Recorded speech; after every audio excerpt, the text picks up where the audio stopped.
மாத்தையனும் தியோவும் அடிச்சு பிடிச்சு ரங்கங்கிட்ட இருந்து எஸ்கேப் ஆகி ஒரு ஐஸ்கிரீம் கடைக்கு வந்து, இந்த கடையில ஒரு ஸ்பெஷல் ஐட்டம் இருக்கு, அதை நான் உனக்கு வாங்கி தரேன்னு சொல்லி கடைக்கார அண்ணனை பார்த்து நல்லா விசாரிக்க,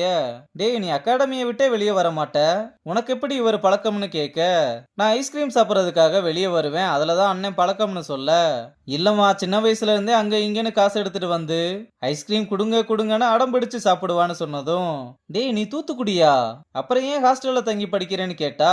சின்ன வயசுல தான் இங்க இருந்தேன், இப்ப இங்க இல்லைன்னு சொல்றான். அப்ப தியோ மொபைல் எடுத்து பார்த்துட்டு, டேய் மணி நாளாக போது, அப்படியே சன்ரைஸ பார்த்துட்டு போயிடலாம்னு கெஞ்சி கேட்க, அவனும் ஸ்பெஷல் ஐட்டத்தை வாங்கி கொடுத்துட்டு சரி உட்காருன்னு கூப்பிட்டு கிளம்புறான். அப்படியே ரெண்டு பேரும் ஜாலியா போய்கிட்டு இருக்கும்போது தெரியாம ஒரு அம்மாவை இடிச்சு தள்ளி விட்டுற, தியோ பதறி போய் வண்டியை நிப்பாட்ட சொல்லிட்டு வேகமா வந்து அவங்களுக்கு தண்ணி கொடுக்க,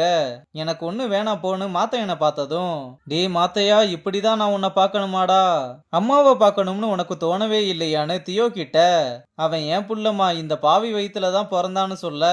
இதை கேட்டதுமே தியோ ஷாக் ஆகுறா. அங்க கட் பண்ணா ரங்கன் காலையில வேகமா வந்து ருக்மணி கிட்ட, நேத்து வள்ளி விஷயமா துளசிய பார்க்க போயிருந்தேன், அது விஷயமா உங்ககிட்ட கொஞ்சம் பேசணும்னு சொல்ல, சரி உள்ளவான்னு கூப்பிட்டு துளசி என்ன சொன்னான்னு கேட்க, கொஞ்சம் டைம் ஆகும், ஆனா ஏதாவது ஒரு கவர்மெண்ட் ஸ்கீம்ல அவளை உள்ள கொண்டு வந்துடலாம்னு சொல்லியிருக்காங்கன்னு சொன்னதும் சந்தோஷமான விஷயம்தான், ஆனா இத வள்ளி கிட்ட சொல்லி ஹோப் கொடுக்க வேணாம்னு சொல்ல, ஹோப் கொடுக்க வேணாம ஆனா ட்ரைனிங் ஸ்டார்ட் பண்ணலாம், ஒரு நல்ல டேலண்டடான பொண்ணை நம்ம வேஸ்ட் பண்ணிடக்கூடாதுன்னு சொல்றான். அதுக்கு ருக்மணியும் உனக்கு என்ன சரின்னு படுதோ அதை பண்ணுன்னு பர்மிஷன் கொடுக்க ரங்கனும் நன்றி சொல்லிட்டு கிளம்புறான். அப்ப தியோ மாத்தையனை கூப்பிட்டுக்கிட்டே வர, ஆனா அவன் அவங்க அம்மாவை பார்த்ததை நினைச்சு தியோ பேசுறத காதலியே வாங்கிக்காம வேகமா நடந்து போறான். அப்ப ரங்கனை பார்த்ததும் வேகமா ஓடி போக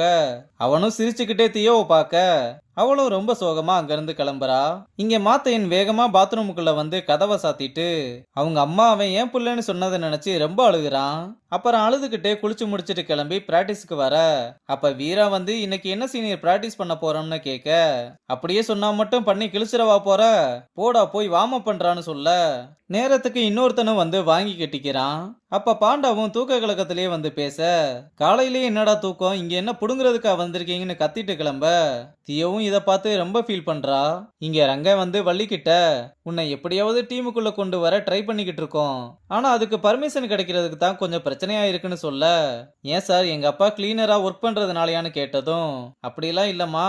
ரூல்ஸ் படி டீம்ல இருக்கணும்னா நீ காலேஜ்ல ஸ்டூடெண்டா இருக்கணும், அதுக்கு தான் ட்ரை பண்ணிக்கிட்டு இருக்கோம், ஆனா அதுக்கு முன்னாடியே நீ நல்லா ட்ரெயின் ஆகணும், நானே உனக்கு கோச்சிங் கொடுக்குறேன், இன்னையில இருந்து பிராக்டிஸ் ஸ்டார்ட் பண்ணலாம்னு அவளை கூப்பிட்டு வந்து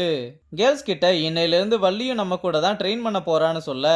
ஸ்டூடெண்டே இல்லாம ப்ராப்பரான ட்ரைனிங்கும் இல்லாம ரேண்டமா ஒரு பொண்ணை எப்படி கொண்டு வருவீங்க, அதுக்கு ரங்கனும் ஒருத்தர் யாரு எங்க இருந்து வர்றாங்கன்றது நமக்கு தேவையில்லை, நல்லா விளாடுறாங்களான்னு மட்டும்தான் பார்க்கணும்னு சொல்றான். அப்ப லாரா கூட நல்ல பிளேயரா இருக்கலாம், ஆனா இப்படி திடீர்னு வந்து சேர்த்தா எப்படின்னு கேட்க,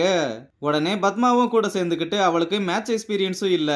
இது வள்ளிக்கு மட்டும் இல்ல மொத்த டீமுக்கும் அடாப்ட் ஆக கஷ்டமா இருக்கும்னு சொல்றா. அப்ப தியோவும் ஆல்ரெடி டீம்ல நிறைய சேஞ்சஸ் பண்ணிருக்கோம், இதுல இன்னொரு மேஜரான சேஞ்ச்னா கண்டிப்பா ப்ராப்ளம் வர சான்ஸ் இருக்குன்னு சொல்றா. ஆனா இதுல தங்க மட்டும்தான், நீங்க வள்ளிய டீமுக்குள்ள கொண்டு வரணும்னு நினைச்சீங்கன்னா கண்டிப்பா நல்லா யோசிச்சு தான் முடிவெடுத்திருப்பீங்க, அதனால இதுல எனக்கு எந்த பிரச்சனையுமே இல்லைன்னு சொல்றா. இதனால எல்லாருமே தங்கத்து கூட சண்டைக்கு வந்துடுறாங்க.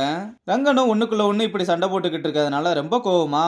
இது நானும் ருக்மணி மேமும் சேர்ந்து எடுத்த முடிவு, நீங்க யாருமே அவளோட விளாட்ட கூட பார்த்தது இல்ல, அதுக்குள்ள இவ்வளவு பேசிக்கிட்டு இருக்கீங்கன்னு எல்லாரையுமே ஆஃப் பண்ணிட்டு வள்ளியே டீம்ல ஜாயின் பண்ணிக்க சொல்றான். அப்புறம் பிராக்டிஸ் எல்லாம் முடிச்சிட்டு எல்லாருமே ருக்மணி கிட்ட வந்து, ஆல்ரெடி கேர்ள்ஸ் டீம் அன்ஸ்டேபிளா இருக்கு, இதுல சடனா புது பிளேயர்ஸ் எல்லாம் ரங்க உள்ள கொண்டு வர ட்ரை பண்றாரு, அதுவும் டோர்னமெண்ட்டை இவ்வளவு பக்கத்துல வச்சுக்கிட்டு, இப்படி ஒரு புது பிளேயர் கூட அடாப்ட் ஆகணும்னா அதுக்கு ரொம்ப டைம் எடுக்கும், அது டீமையுமே அஃபெக்ட் பண்ணும்னு சொல்ல, உங்களுக்கு ஒண்ணு தெரியுமா, வள்ளிய ஃபர்ஸ்ட் டீமுக்குள்ள கொண்டு வரணும்னு சொன்னதே நான் தான், அதுவும் இல்லாம ரங்கன் இப்பதான் கேர்ள்ஸ் டீமை ஹேண்டில் பண்ண ஆரம்பிச்சிருக்காரு, அதனாலதான் அவருக்கு ஃப்ரீ ஹேண்டும் கொடுத்திருக்கேன், நான் இந்த சேஞ்சை டீமுக்கு யூஸ்ஃபுல்லா இருக்கும்னு தான் பாக்குறேன், ஆனா பின்னாடி ஒருவேளை இந்த சேஞ்சஸ்னால டீமுக்குள்ள ஏதாவது பிரச்சனை வந்தாலோ, அப்படி இல்லைன்னா உங்களோட பர்ஃபார்மன்ஸ் அது பாதிக்குதுன்னு தெரிஞ்சாலோ கண்டிப்பா நான் வருவேன், ஆனா அது வரைக்கும் எல்லாரும் ஒரு டீமா தான் செயல்படணும்னு சொல்றதோட இந்த எபிசோட முடிச்சிருக்காங்க.